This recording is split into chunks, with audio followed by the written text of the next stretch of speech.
NEET की खबर की अगर बात करा लें तो सभी देश के पूरे देश की निगाहें आज सुप्रीम कोर्ट की सुनवाई पर, क्योंकि सुप्रीम कोर्ट में इस पूरे मामले को लेकर सुनवाई हो रही है। और आपको बता दें अभी तक क्या कुछ इंफॉर्मेशन है। देखिए, नीट पेपर लीक, ये सुप्रीम सुनवाई हो रही है। सीजीआई क्या कह रहे हैं, जिन्हें 720 नंबर्स मिले उनके बारे में बताएं, यानी डिटेल्स दें, जानकारी पूरी पहुंचाएं। एनटीए क्या कह रहा है, दोबारा परीक्षा के बाद अंक कम हुए। एनटीए की अपनी सफाई है, सरकार ने भी अपना हलफनामा दिया है। एनटीए कह रहा है कि 44 छात्र थे जिन्हें ग्रेस मार्क्स दिए गए। सीजीआई कह रहे हैं उनमें से कितने 1563 की लिस्ट में शामिल थे। तो एनटीए का जवाब आया कि उनमें 44 छात्र थे जिन्हें ग्रेस मार्क्स दिए गए और इस वजह से भी इतनी संख्या पहुंच गई टॉपर्स की। तो ये अपने अपने तर्क हैं, लेकिन सुप्रीम कोर्ट में सुप्रीम सुनवाई जो चल रही है इसमें लाखों जो अभ्यर्थी हैं, उनके पेरेंट्स, उसमें तमाम लोग जो जुड़े हुए हैं, सब देख रहे हैं कि आज सुप्रीम कोर्ट में क्या फैसला सामने निकल कर आता है। लेकिन चुनौती कोर्ट के सामने भी बहुत बड़ी है, क्योंकि सरकार और एनटीए कह रहा है कि परीक्षा नहीं होनी चाहिए, क्योंकि लाखों छात्रों के भविष्य का ये पूरा मामला है। जबकि जो अभ्यर्थी हैं उनमें से अधिकांश और जो याचिकाकर्ता हैं वो चाह रहे हैं कि री एग्जाम हो, फिर से परीक्षा हो। ये अपनी अपनी दलील है। पहला सवाल क्या है, देखिए, 1,08,000 में से कितने छात्रों को एडमिशन होगा। अब पेपर लीक को लेकर सुप्रीम कोर्ट के ये सवाल हैं, तल्ख जो पूछे गए हैं, जवाब देना होगा। अब दूसरा सवाल यह कि 1,08,000 में से कितने छात्र कोर्ट पहुंचे हैं, क्योंकि सब तो पहुंचे नहीं है। कुछ छात्रों ने अगुवाई की है, याचिकाकर्ता ने दाखिल की है उनके बिना पर। अब कोर्ट पहुंचे याचिकाकर्ताओं छात्रों का न्यूनतम अंक कितना है, सवाल किया है सुप्रीम कोर्ट ने। और 1563 छात्रों में से कितने को ग्रेस मार्क्स दिए गए हैं, यह पूछा गया है, सुप्रीम कोर्ट से सवाल किया गया है। और एनटीए ने इसका जवाब दिया है कि 44 छात्रों में है जिनको ग्रेस मार्क्स मिले थे। कितने छात्रों ने अपने सेंटर्स या भाषा में बदलाव किया, यह भी एक प्रश्न किया गया सुप्रीम कोर्ट की तरफ से। इसको लेकर भी अब देखिए, पटना में कुछ छात्र पकड़े गए हैं, ये आपको अपडेट कर दे, ब्रेकिंग न्यूज दे दे, क्योंकि सीबीआई की टीम जब वहां पर पहुंची तो एम्स से 4 छात्रों को हिरासत में लिया गया है, उससे पूछताछ चल रही है। और लगातार आपको बता दें, इसमें जानकारी मिल रही है कि उनके लैपटॉप भी जब्त किए गए हैं और वहीं उनके कमरे जो थे जिसमें रहते थे वो भी सील कर दिया गया है। अब जांच पड़ताल आगे हो रही है। तो कुछ लोग कह रहे थे कि एक्शन अब शायद नहीं हो रहा है, रुक गया है, लेकिन देखिए जरा, सीबीआई फुल फॉर्म में है, एक्शन में है। 4 गिरफ्तारियां हुई हैं और जो लोग गिरफ्तार हुए हैं, जो हिरासत में लिए गए, जिनसे पूछताछ चल रही है, उन पर आरोप है कि इन्होंने प्रश्न पत्र को, पेपर को सॉल्व किया है। और ये अपने आप में बड़ी खबर। और देखिए जरा, इनके डिटेल्स भी पहुंचा देते हैं। इनके नाम क्या है, पंकज सिंह, ट्रंक से पेपर लीक किया, राजू पंकज का मददगार है, एहसानुल हक मुखिया को भेजा इसने, चिंटू कौन है, अब ये तार देखिए कैसे जा रहा है, संजीव मुखिया प्रिंसिपल से मिला पेपर, रॉकी पेपर मिला सॉल्व कराया, और चिंटू जो है रॉकी से सॉल्व पेपर इसे मिला, सेफ हाउस तक इसने पहुंचाया। इस तरह से ये कड़ियां जुड़ रही हैं। सीबीआई की जांच, एम्स तक आंच, लीक गैंग ट्रंक से पेपर उड़ाया, सॉल्वर गैंग डॉक्टर्स ने सॉल्व किया, परीक्षार्थी गैंग छात्रों तक उत्तर पहुंचे। तो ये इस वक्त अपडेट। लेकिन सुप्रीम कोर्ट में क्या चल रहा है ये बताएंगे संजय शर्मा हमारे साथ, हमारे संवाददाता, हमारे सहयोगी सुप्रीम कोर्ट से जुड़ चुके हैं। संजय, इस वक्त क्या कार्रवाई, क्या जानकारी दर्शकों को बताएं। इसमें अभी तो आंकड़ों का खेल चल रहा है, जिसमें यह बताया गया है, सुप्रीम कोर्ट ने पूछा कि फॉर्म भरने के लिए विंडो को 2 दिन के लिए और अतिरिक्त समय के लिए क्यों खोला गया।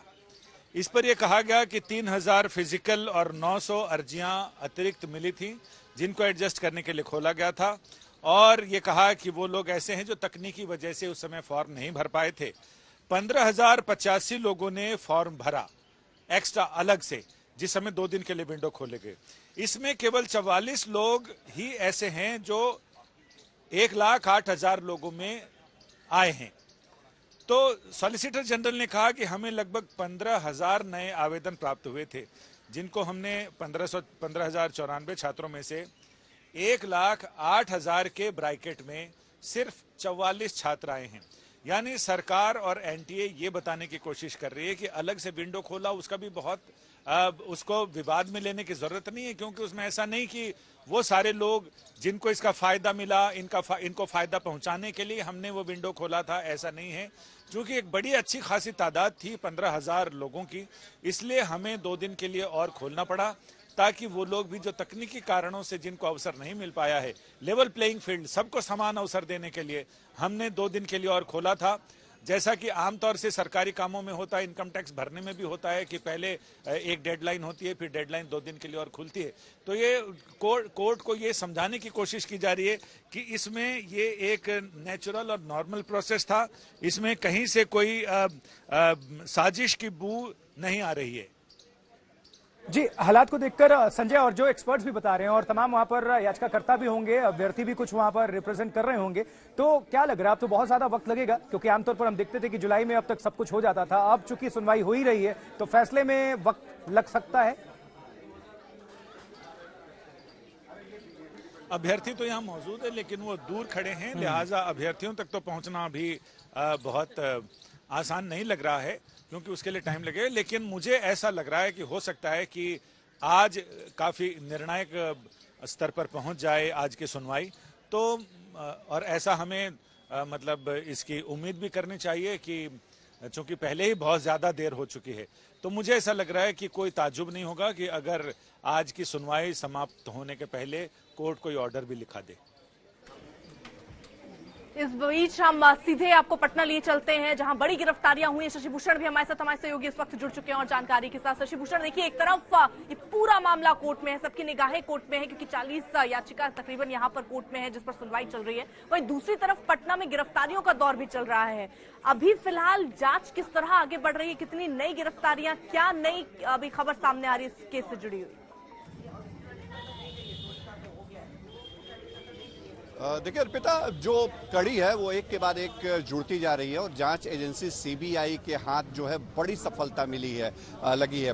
कल जिस तरह से पटना एम्स के 4 स्टूडेंट्स को हिरासत में लिया गया, उनसे पूछताछ हो रही है, वो बेहद चौंकाने वाला घटनाक्रम है। लेकिन लगातार इस बात की संकेत मिल रहे थे कि जो संजीव मुखिया गिरोह है और उसका जो गिरोह जिस तरह से काम करता है, पेपर निकालने के बाद, मतलब पेपर लीक कराने के बाद, उस गिरोह ने सबसे पहले ये इंश्योर किया था कि जो सॉल्वर्स हैं वो उस पेपर को हल करें और उसके बाद ही उसको अभ्यर्थियों तक पहुंचाया गया था। और ये मेडिकल के स्टूडेंट हैं जिनकी गिरफ्तारी हुई है, जिसमें 3 थर्ड ईयर के स्टूडेंट हैं जिनको डॉक्टर कह सकते हैं अब आप, क्योंकि सेकेंड ईयर के बाद ये डॉक्टर के तौर पे ही काम करते हैं, और एक जो है वो सेकेंड ईयर का स्टूडेंट है। खास बात यह है कि चंदन सिंह, जिसकी सबसे पहले गिरफ्तारी हुई, वो सिवान का रहने वाला है। खुद एम्स के निदेशक से हमने बात की थी और उन्होंने कहा कि सबसे पहले चंदन सिंह को ही सीबीआई की टीम अपने साथ ले गई थी। कल दोपहर के वक्त उसको हिरासत में लिया गया था। बाद में 2 लोगों को और हिरासत में लिया गया, जिसमें राहुल आनंद और कुमार सानू, जो दोनों भी थर्ड ईयर के स्टूडेंट हैं, डॉक्टर्स हैं पटना एम्स के, उनको बाद में हिरासत में लिया गया। 3 लोगों को हिरासत में लेने के बाद चौथा शख्स है जिसकी तलाश सीबीआई को थी, जो करण जैन है, उसको भी बाद में हिरासत में लिया गया, जो सेकेंड ईयर का स्टूडेंट है। तो ये हिरासत में लिए गए हैं, उनसे पूछताछ अभी सीबीआई कर रही है। क्या खुलासे होंगे इसके लिए थोड़ा इंतजार करना। बिल्कुल शशि भूषण, आप नजर बनाए रखिए, क्योंकि देखिए लगातार गिरफ्तारियां हो रही है, पूछताछ हो रही है और कई बड़े बड़े खुलासे भी हो रहे हैं।